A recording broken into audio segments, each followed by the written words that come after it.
ரொம்ப சந்தோஷமா இருக்கு. விசிட்டிங் கார்டு வந்துருச்சு. ஒன்னும் வர்றது வந்து விசிட்டிங் கார்டு மட்டும் இல்ல, ஒரே டைம்ல பார்த்தா சவுண்ட் பாக்ஸும் விசிட்டிங் கார்டு ஒரே டைம்ல வந்துச்சு. இதெல்லாம் வந்து சாதாரண விஷயம்தான். ஆனா எனக்கு வந்து என்னன்னா, ஒரு சின்ன சின்ன விஷயம், ஒரு ஸ்டெப் என்ன நடந்தாலும் இந்த செகண்ட் இந்த வீடியோ போடுறது கூட எல்லாமே அப்பாவாலதான் நினைக்கிறேன். அதனால இதுக்குமே அந்த விசிட்டிங் கார்டு ஒரே டைம்ல வர்றது காரணமா வந்து எங்க அப்பாவுக்கு தான் நன்றி சொல்லணும். அப்புறம் உங்களுக்கும் கூட.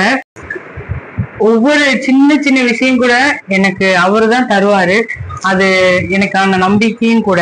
இந்த செகண்ட் கூட அவர் கொடுத்ததுதான். ரொம்ப சந்தோஷமா இருக்கு. அவரோட அருளோட உங்களுக்கான நல்லதை இன்னும் நான் செய்யணும், நிறைய விஷயங்கள் உங்களுக்காக நல்ல விஷயங்கள் செய்யணும் அப்படின்னு காத்திருக்கேன். கண்டிப்பா எல்லாத்துலயுமே நம்பர் கொடுத்திருப்பேன். அது போக நேர்ல நிறைய பேர் கேட்கிறாங்க, மொபைல் யூஸ் பண்ணாதவங்க, அவங்களுக்காகவே அடிச்சது. ரொம்ப